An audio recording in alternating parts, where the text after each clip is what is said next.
Mon père a poussé ma fille de 9 ans à la table de Noël. Cette place est pour mon vrai petit enfant. Sors.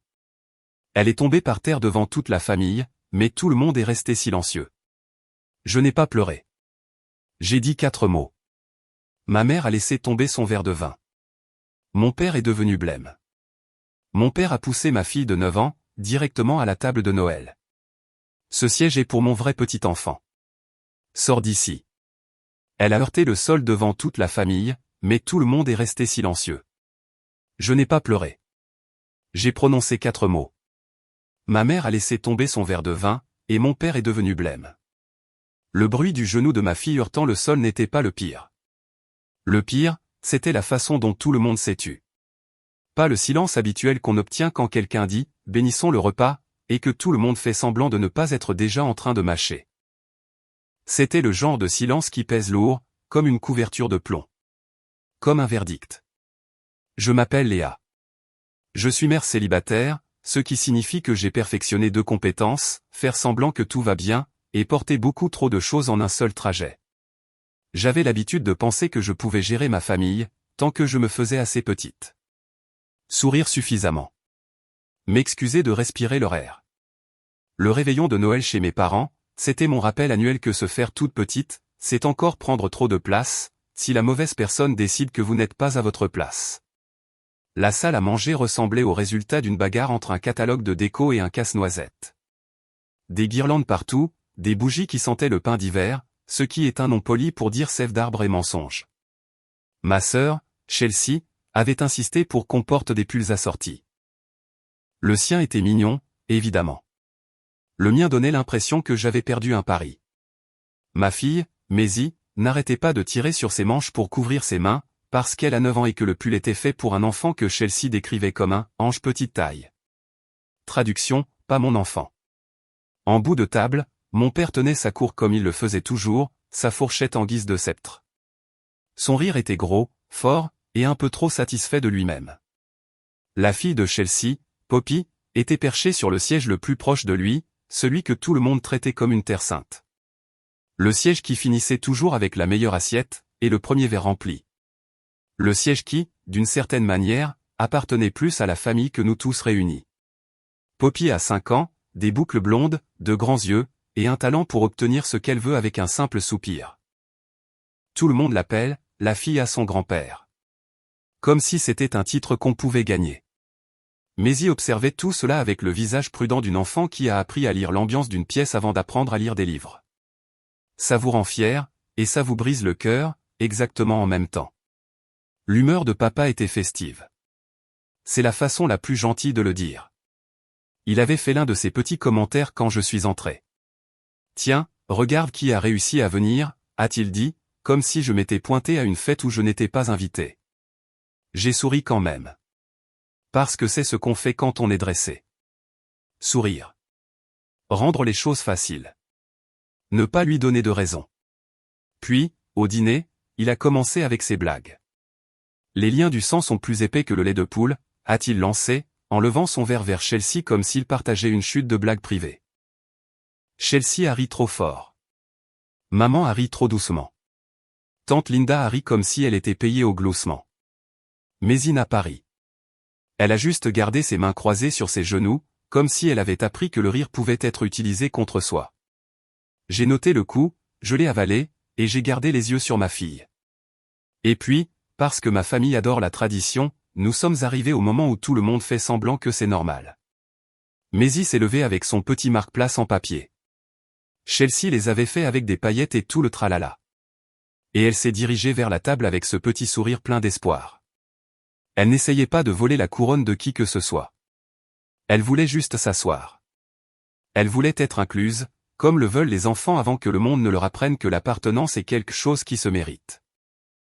Elle s'est approchée du siège spécial, même pas parce qu'elle le voulait, mais parce que Chelsea avait mis sa carte là, ce qui est presque drôle d'une façon sombre. Comme si l'univers avait un sens du timing cruel. Papa a vu la carte, a vu la main de Maisie, l'a vue sur le point de tirer la chaise, et quelque chose sur son visage a craqué. « Ce siège est pour mon vrai petit enfant », a-t-il aboyé. Maisie s'est figée. Le sourire a quitté son visage si vite, c'était comme si quelqu'un avait coupé une ficelle. Sors d'ici, a ajouté papa, comme si ma fille de 9 ans avait essayé de le cambrioler. Et là, il l'a poussée. Pas une petite bousculade gentille, pas un geste pour la faire avancer. Une vraie poussée, la main d'un homme adulte sur l'épaule d'une enfant, la repoussant comme si elle était un problème à résoudre. Maisie a trébuché. Son pied s'est pris dans le tapis. Son genou a heurté le parquet avec un bruit qui m'a retourné l'estomac. Et puis, le silence. Les fourchettes se sont arrêtées en l'air. La serviette de quelqu'un est tombée. Tante Linda a fait un petit « oh ». Comme si Maisie avait renversé un verre, et non pas été jetée au sol. Chelsea n'a pas bougé. Elle a juste regardé fixement, comme si c'était une scène dans une émission qu'elle n'avait pas demandé à voir, mais qu'elle pourrait quand même apprécier. Le visage de maman est devenu vide. Un vide travaillé, comme si elle s'était entraînée pour ce moment précis toute sa vie. Ma fille m'a regardé, ne pleurant pas encore, juste confuse, comme si son cerveau n'arrivait pas à faire le calcul. Je bougeais déjà avant même de réaliser que je bougeais. Je l'ai aidé à se relever. Son corps était tendu, vibrant sous le choc. Son genou devenait déjà rouge. Sa respiration se coupait par petites saccades. Ses doigts se sont accrochés à ma manche comme si elle avait besoin de quelque chose de solide. J'ai jeté un coup d'œil autour de la table. Une vingtaine de personnes, des adultes, de la famille, des témoins. Pas une seule personne ne s'est levée. Pas une seule personne n'a dit « Qu'est-ce qui ne va pas chez toi ?» Pas une seule personne n'a tendu la main vers ma fille. Pas même ma mère. Mes oreilles bourdonnaient. Ma vision s'est rétrécie en tunnel. Et puis, au milieu de ce bourdonnement, une pensée s'est posée dans mon esprit, avec une clarté glaciale. C'est fini. Je me suis penché près de Maisie et j'ai murmuré, « Je suis là, je te tiens. » Parce que j'avais besoin qu'elle entende au moins un adulte dans cette pièce dire quelque chose de vrai. Ensuite, j'ai tendu ma main libre et j'ai attrapé mon sac. Je n'ai pas fait de discours. Je n'ai pas demandé la permission. Je n'ai pas attendu que quelqu'un se découvre soudainement une colonne vertébrale. J'ai sorti un dossier et je l'ai posé sur la table devant mes parents, juste entre la sauce au canneberge et le mensonge qu'ils me servaient depuis toujours. J'ai regardé mon père, puis ma mère, et j'ai dit 4 mots. Vous êtes assignés en justice. Pendant une seconde, personne n'a bougé, pas même mon père. Puis sa main est allée vers le dossier comme s'il lui appartenait, de la même manière que tout le reste dans cette maison l'avait toujours été. Il l'a ouvert. Ses yeux ont scanné la première page. Ma mère tenait toujours son verre de vin, figé à mi-chemin entre la table et sa bouche, comme si le temps pouvait s'arrêter si elle ne clignait pas des yeux. Puis le visage de mon père s'est vidé de son sang, et le verre de vin de ma mère a glissé de ses doigts, heurtant la table avec un tintement aigu et laid avant de se renverser. Mon père n'était pas pâle de colère. Pas pâle genre, comment oses-tu? Pâle comme une reconnaissance, pâle comme la peur. Ensuite, je suis sorti avec ma fille. Et derrière moi, pour la première fois de la soirée, le silence s'est brisé. Pas par du réconfort, mais par la panique.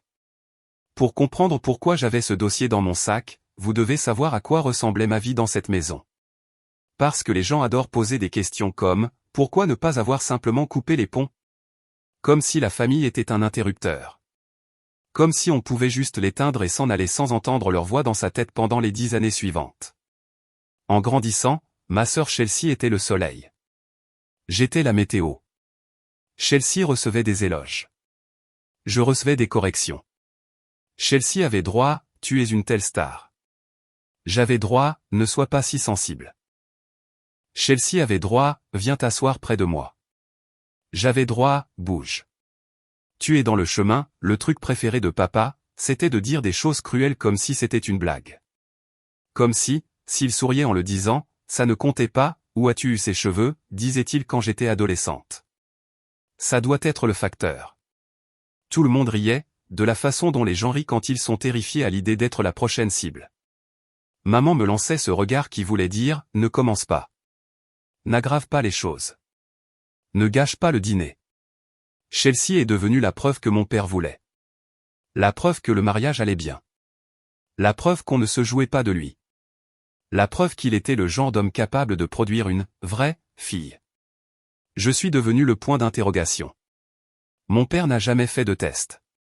Cela aurait nécessité d'admettre qu'il pouvait avoir tort. Beaucoup plus facile de me punir pour le soupçon et d'appeler ça de la justice. Et ma mère. Ma mère l'a laissé faire. C'est la partie que les gens ne comprennent pas tant qu'ils ne l'ont pas vécue. Un père peut être cruel parce qu'il est cruel. Une mère doit décider, encore et encore, de regarder cela se produire. Mon grand-père, le père de papa, était la seule personne de ce côté-là qui me donnait l'impression d'avoir ma place. Il n'était pas chaleureux, pas exactement. C'était l'un de ces hommes de la vieille école qui pensaient que les émotions étaient pour les gens qui n'avaient pas de travail à faire. Mais il me tapotait l'épaule et disait, « Tu es intelligente. Ne laisse personne émousser ça. » Il me glissait une carte à mon anniversaire avec un billet craquant à l'intérieur. Et disait bruyamment à Chelsea d'arrêter de dépenser de l'argent comme si c'était un passe-temps. Quand il est mort, la maison a changé, pas à cause du chagrin, mais à cause de la propriété. Papa est devenu responsable de tout, papier, compte, décision. On m'a dit très nonchalamment qu'il n'y avait rien de mis de côté pour moi. C'est la phrase que maman a utilisée, comme si elle parlait de reste de nourriture. Il n'y a rien de mis de côté, a-t-elle dit, les yeux fixés sur le comptoir de la cuisine, la voix plate, comme si elle lisait un script. Je l'ai cru, ou j'ai essayé, parce que l'alternative était d'admettre que mes parents pouvaient me regarder et décider que je ne valais pas l'honnêteté. Et puis, 2 semaines avant Noël, j'ai gardé Poppy, la petite fille en or, celle qui a le siège, le premier biscuit, l'assiette spéciale. Chelsea m'avait envoyé un texto, « Tu peux surveiller Poppy 1 heure ? J'ai un appel pro. » Un appel pro ? Bien sûr.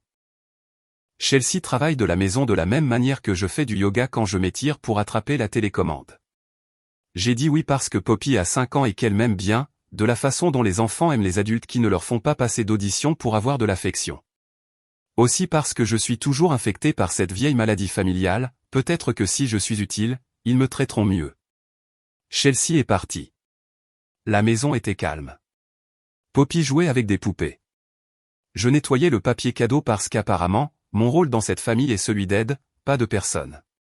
L'ordinateur portable de Chelsea était fermé sur la table basse, endormi, innocent.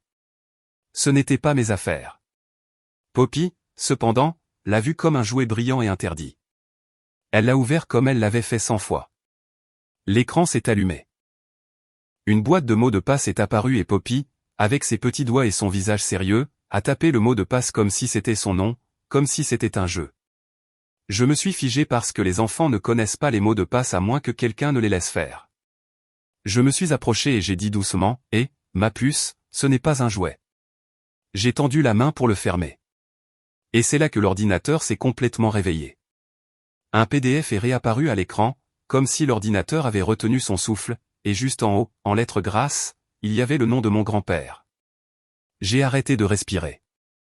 Je me suis assise, pas parce que j'étais curieuse, mais parce que mon corps a compris quelque chose avant mon cerveau. C'est important. J'ai parcouru le document rapidement et avec concentration.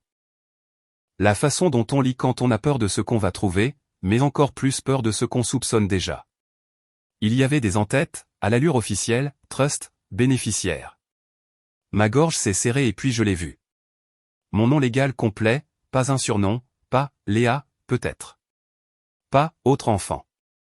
Mon nom imprimé, propre, indéniable. J'ai fait défiler à nouveau, prudemment, comme si je bougeais trop vite, la vérité allait disparaître. Une page intitulée « Résumé de distribution » était à moitié visible.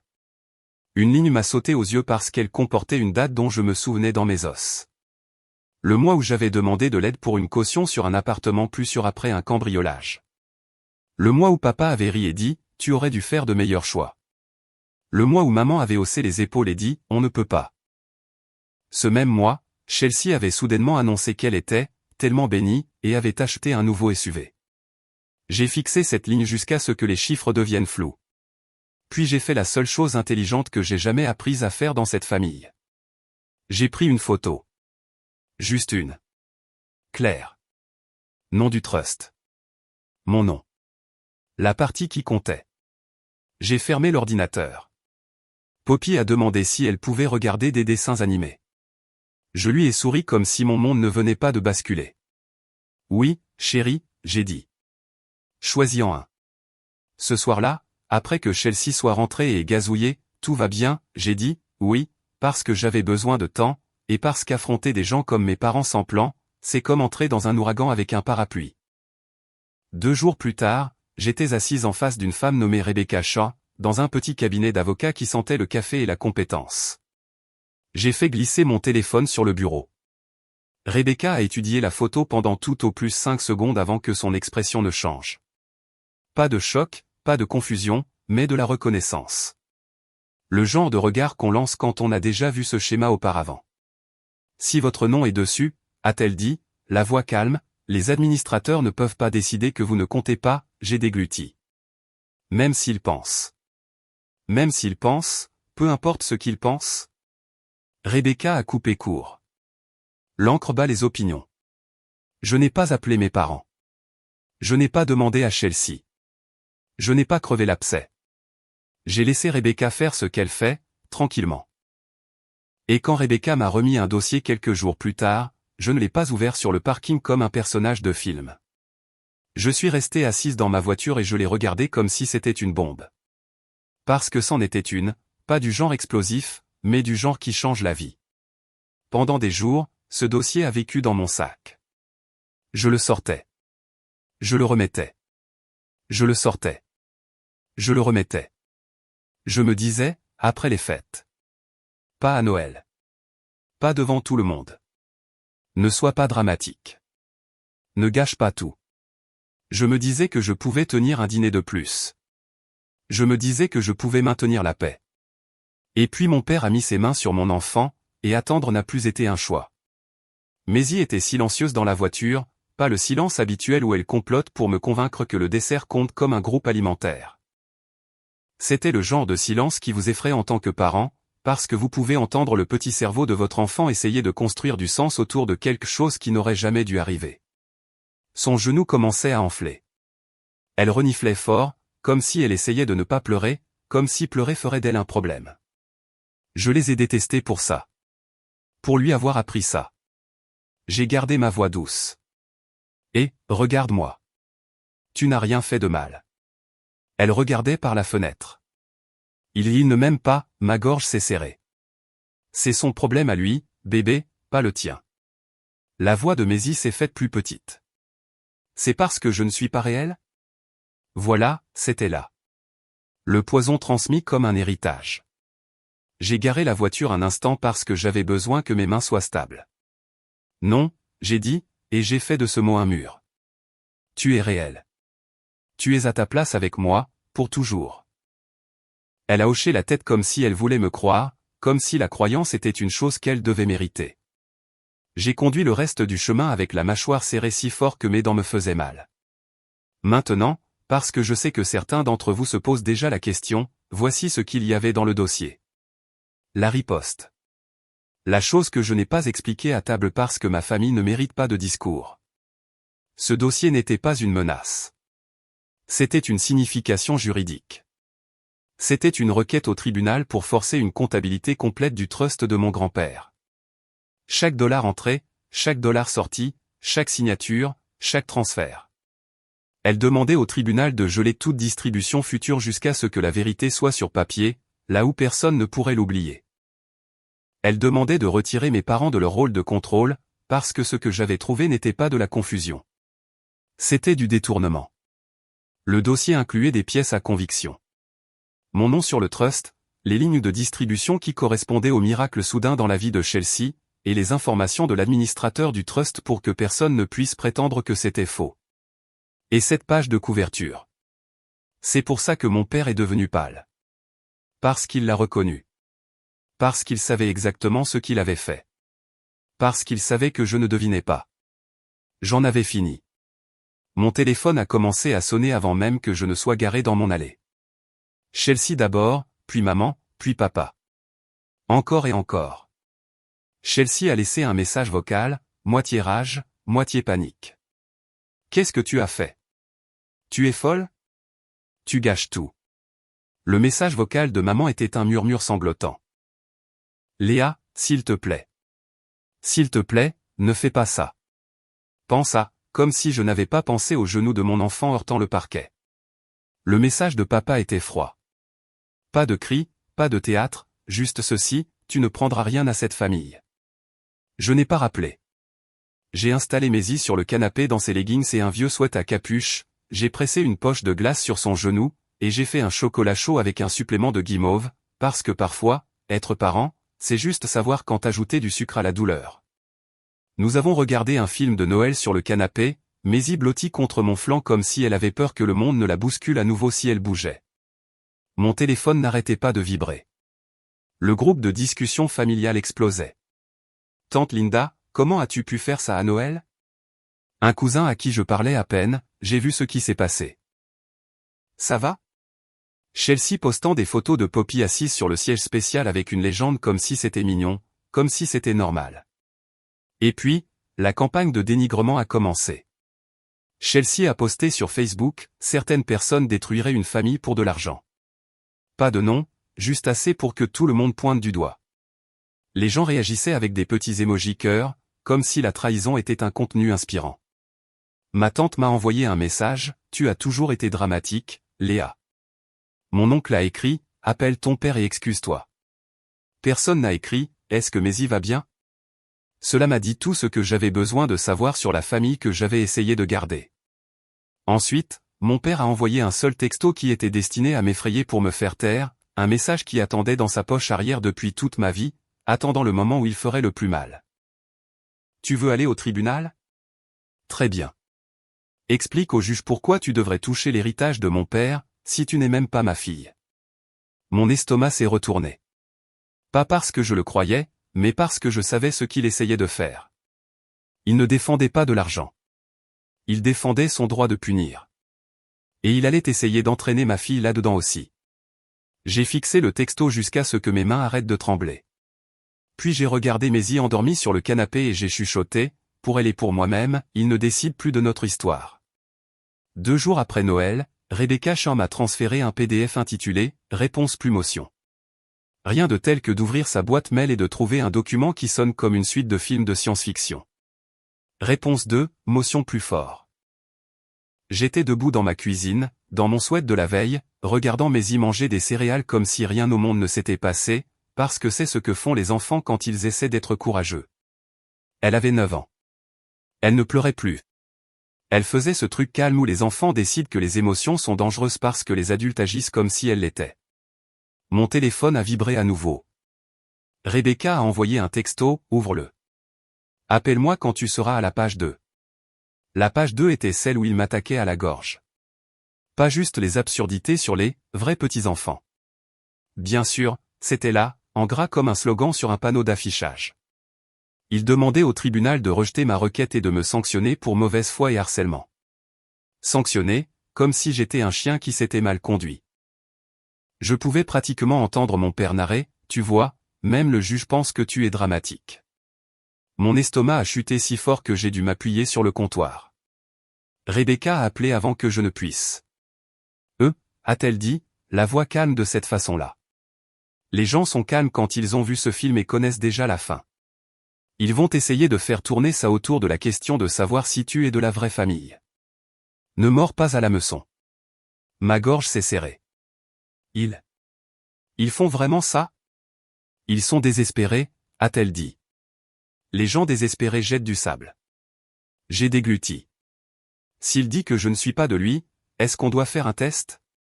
Il y a eu une pause, juste assez longue pour que ma honte essaie de remonter le long de mon cou. Puis Rebecca a dit, pas pour le tribunal. Pas pour eux. Ton nom est sur le trust. Les administrateurs ne peuvent pas le réécrire sur la base de soupçons. J'ai regardé Maisie, qui alignait soigneusement sa cuillère et son bol comme si elle pouvait rendre la matinée sage en rendant les objets sages. Je ne sais pas si je voulais la vérité, ai-je dit doucement. Rebecca m'a fait venir cet après-midi-là. Elle a fait glisser une impression vers moi. Aperçu initial de l'administrateur du trust, a-t-elle dit. J'ai lu la première ligne et mes oreilles sont devenues brûlantes. Capital du trust au décès du grand-père, 480 000 $. La ligne suivante m'a fait cligner des yeux. Partage prévu, 50% Léa et 50% Chelsea. Je me suis rassise lourdement sur la chaise. Ma part. Ma voix s'est brisée. J'ai raclé ma gorge. Donc, 240 000 $? Rebecca a hoché la tête une fois, puis elle a tapoté la ligne du bas. Solde actuel du trust, 38 000 $. Mon cerveau a refusé de l'accepter pendant une bonne seconde, comme s'il attendait que quelqu'un rie et dise « Je plaisante ». Ce n'est pas possible, ai-je chuchoté. Rebecca n'a pas bronché. C'est exact. Maintenant, nous montrons au tribunal comment c'est arrivé. Elle a fait glisser sur le bureau une page intitulée « Distribution approuvée par l'administrateur ». Ce n'était pas le dossier complet, juste les points saillants. Assez pour me rendre malade. Pas assez pour le fixer sur papier. Pas encore. Et puis j'ai vu où ma vie était passée. Pas d'une manière poétique, mais d'une manière comptable ligne par ligne. Nous n'avons pas passé en revue chaque transaction, parce que personne n'a besoin d'un documentaire de 90 minutes sur la créativité de mes parents avec l'argent des autres. Rebecca a surligné les grosses sommes, le genre qui raconte une histoire même si on ne comprend pas la finance, l'acompte de Chelsea, l'achat d'un véhicule, frais médicaux, éducation. Les catégories étaient presque insultantes, comme si on étiquette le vol, soutien familial, ça devient sain. Ils m'ont dit qu'ils ne pouvaient pas m'aider, ai-je dit, et je me suis entendu comme on entend sa propre voix sur un enregistrement. Trop calme, trop contrôlé, comme si je laissais sortir l'émotion, elle me noierait. Rebecca n'a pas dit « Je suis désolé ». Elle n'a pas dit « C'est affreux ». Elle n'a pas joué l'empathie. Elle m'a tendu la réalité comme une arme. Ils ont pris l'argent qui vous était destiné, a-t-elle dit, et l'ont dépensé comme une caisse noire familiale. J'ai baissé les yeux vers mon nom surligné sur les papiers du trust. Mon nom imprimé à l'encre noire et nette, comme s'il avait toujours été réel, comme s'il avait toujours été là. Et c'est là que mon téléphone a vibré avec un texto de tante Linda, « Pourquoi fais-tu ça à ton père ?» Je l'ai regardé et j'ai vraiment ri. Un seul son, sec. Parce que bien sûr, Linda, c'est moi qui fais ça. Pas les gens qui ont déplacé des centaines de milliers de dollars comme si c'était de la petite monnaie. Cette semaine-là, Maisie m'a demandé quelque chose pendant que je la coiffais. Est-ce que je dois dire pardon? La question a atterri comme un coup de poing. Pardon pourquoi? Elle fixait son propre reflet comme si elle ne voulait pas se voir trop clairement. Tu es fâché. J'ai posé la brosse. Non, ai-je dit, et je l'ai dit assez fermement pour que ça devienne un sol sous ses pieds. Tu ne t'excuses pas parce que quelqu'un d'autre t'a fait du mal. Ses épaules se sont détendues, comme si elle transportait cette pensée dans son sac à dos. Ce soir-là, j'ai pris une décision que j'aurais dû prendre il y a des années. Pas de visite, pas d'appel, pas de passage à l'improviste. Des limites si dures qu'on pourrait trébucher dessus. Ils ont volé mon argent. Ils n'auront pas ma fille en plus. La première audience est arrivée vite. Préservation d'urgence. Gel des avoirs. Le genre d'apparition au tribunal où on ne porte pas sa tenue mignonne. On porte quelque chose qui dit « Je suis ici pour être prise au sérieux et, aussi, je possède un fer à repasser ». Janine Keller, l'avocate de mes parents, est entrée comme si elle était propriétaire de l'immeuble. Maître Keller était soigné et avait le regard vif, souriant avec ses dents mais pas avec son âme. Elle a plaidé les vrais petits-enfants. Elle a plaidé l'intention. Elle a plaidé la compréhension familiale. Rebecca a demandé deux choses. Préserver les documents, geler les mouvements. Le juge a accordé les deux et a fixé une date limite pour le dossier complet, chaque relevé, chaque enregistrement de transfert, et les approbations des administrateurs derrière tout ça. La mâchoire de mon père s'est serrée. Les yeux de Chelsea se sont tournés vers lui. Ma mère fixait la table. En sortant, mon père m'a enfin regardé comme s'il essayait de décider si j'étais sa fille ou son ennemi, et j'ai pensé sèchement, c'est un moment audacieux pour commencer à considérer la relation, papa. Maisie était calme quand je suis rentré. Pas le calme genre, je vais bien. L'autre genre. Le genre où un enfant essaie de décider ce que le monde vient de lui apprendre. Pendant que je préparais le dîner, elle a dit très doucement, est-ce qu'on va avoir des ennuis? J'ai ravalé ma rage comme une pierre. Non, bébé. On est en sécurité. Entre les audiences, les vraies preuves ont commencé à arriver. Pas tout en même temps. La paperasse arrive comme les conséquences arrivent. Régulièrement, sans pitié. Une semaine plus tard, Rebecca m'a juste envoyé un message qui disait « Viens maintenant ». Je me suis assise en face d'elle à nouveau, et elle a fait glisser une page sur le bureau comme si c'était un pistolet chargé. Regarde la colonne des approbations, a-t-elle dit. J'ai scanné vers le bas. Signature, initiale, autorisation. Et puis mes yeux se sont posés dessus. La signature de ma mère. Pas une fois, plusieurs fois. Mon estomac a chuté. Je n'ai pas entendu la phrase suivante de Rebecca. J'ai juste fixé l'encre, la courbe de l'écriture de ma mère, la façon dont elle avait signé ça si nonchalamment, comme si c'était la routine. Je pensais que c'était juste mon père. Mais elle savait. Elle savait depuis le début. Je n'ai pas pleuré. Je me sentais stable. L'audience suivante a donné l'impression d'entrer dans une pièce où tout le monde connaît déjà le secret, et vous êtes la dernière à prétendre qu'il n'existe pas. Maître Keller a essayé une dernière fois de pivoter sur la biologie. Rebecca n'a même pas scié. Elle a gardé les choses simples. Mon nom est sur le trust. Les administrateurs ont des devoirs. Les signatures prouvent l'intention. Et les rumeurs de famille ne sont pas une défense juridique. Le juge n'a pas fait de discours. Il a rendu une décision. J'ai gagné. Ma part était de 240 000 $. Le tribunal a ordonné à mes parents de rembourser cette somme, plus les intérêts, plus mes frais juridiques, plus les pénalités. Total, 368 000 $. Mon père a semblé abasourdi. Chelsea s'est raidie. Ma mère n'a pas bougé du tout.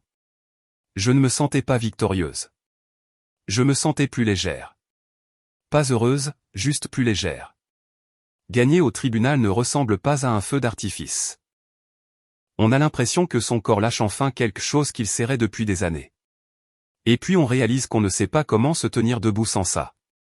Quand je suis rentré, Maisie était à table en train de faire ses devoirs, la langue sortie en concentration, comme si nous étions juste une famille normale un mardi normal. Comme si un juge n'avait pas mis une étiquette de prix sur la trahison de mes parents. J'ai essayé de faire le dîner. J'ai essayé d'agir comme si je ne tremblais pas. J'ai essayé d'être la version de moi-même qui croit que, tourner la page, est une chose réelle. Puis je suis allé dans ma chambre et j'ai vu la boîte. Petite, simple, moche. Le kit de paternité. Le petit piège de Maître Keller.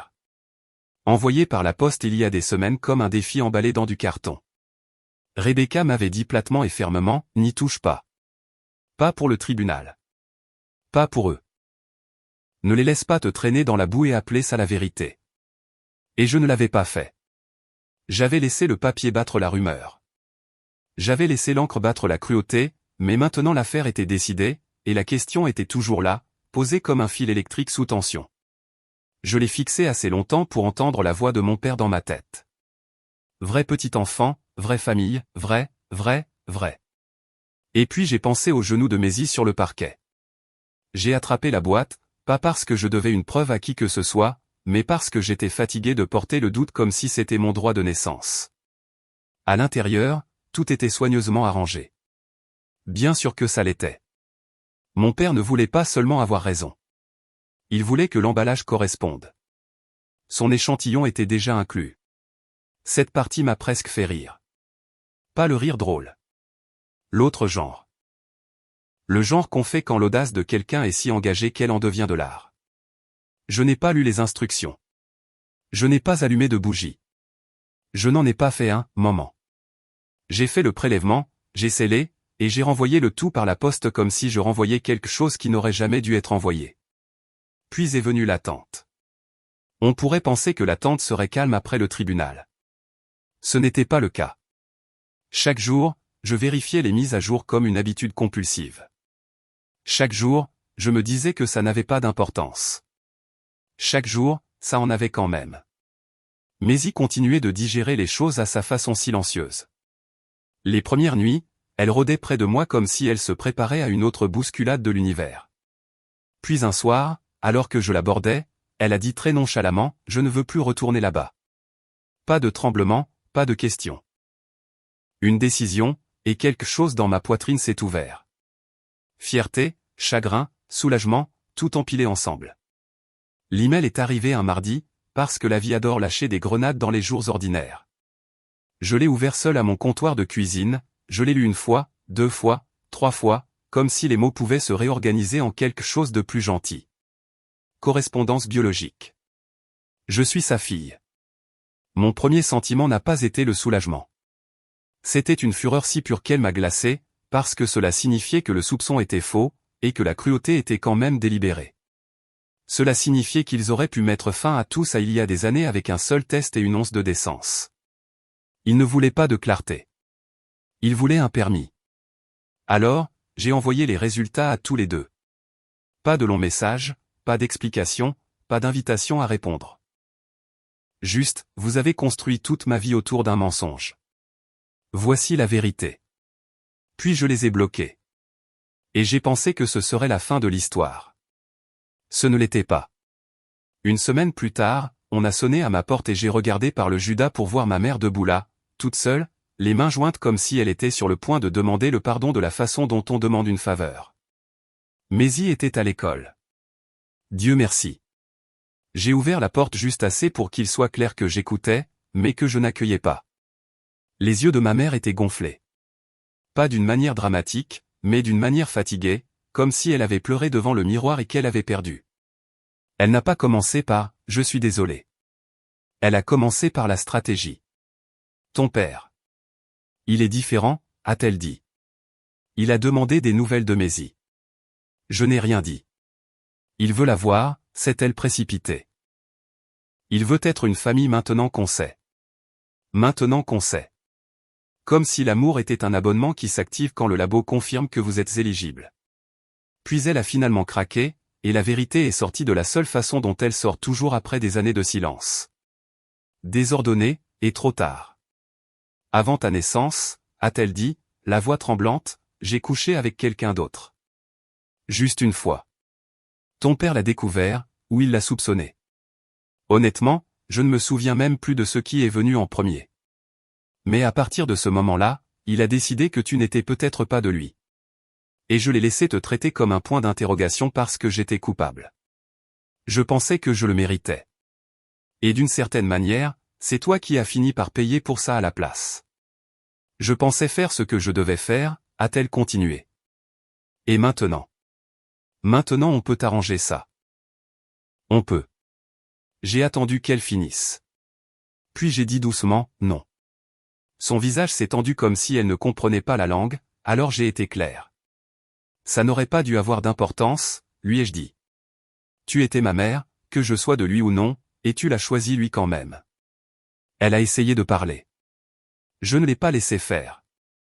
Mon père n'a pas droit à Maisie maintenant, juste parce qu'un test dit réel, ai-je dit.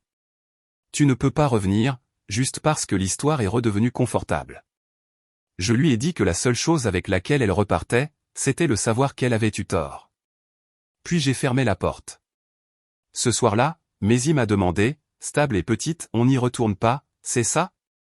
Je me suis assise à côté d'elle sur le canapé, assez près pour qu'elle n'ait pas à être courageuse toute seule. Non, ai-je dit. On n'y retourne pas. Et cette fois, ce n'était pas une promesse. C'était une limite. 4 mois plus tard, l'argent est arrivé sur mon compte. La totalité. Ils ont vendu la maison. La maison. Celle qu'ils possédaient entièrement. Celle que mon père appelait son héritage. Il s'avère que l'héritage ne signifie pas grand-chose quand un juge ordonne une restitution, des intérêts et des frais, et qu'il n'y a nulle part ailleurs où puiser. La vente a couvert le tout. Chaque dollar qui a été pris. Chaque dollar que le tribunal a ajouté par-dessus. Quand le virement est passé, je n'ai pas pleuré. Je n'ai pas célébré. J'ai payé ce dont j'avais besoin pour assurer l'avenir de Maisie, et j'ai fermé la porte sur le reste. Ils sont fauchés maintenant. Pas fauchés genre, on doit faire un budget. Fauchés genre, on a déménagé plus petit, on a emprunté, on se fait discret. Le genre de fauché où les proches arrêtent d'appeler et où les excuses ne marchent plus. Nous n'avons plus aucun contact. Pas du genre dramatique. Du genre paisible. Maisie rit plus. Elle fait ses nuits. Elle ne demande plus ce qui est vrai. Elle sait où est sa place. Je ne tressaille pas quand mon téléphone vibre. Je ne me crispe pas aux vacances. Notre vie est plus petite, et d'une certaine manière, tellement plus grande. Ils ont perdu leur argent. Ils ont perdu leur histoire. Ils ont perdu le contrôle. Et moi, j'ai récupéré ma vie. Alors, qu'en pensez-vous? Est-ce que je suis allé trop loin, ou pas assez? Dites-le moi dans les commentaires et abonnez-vous pour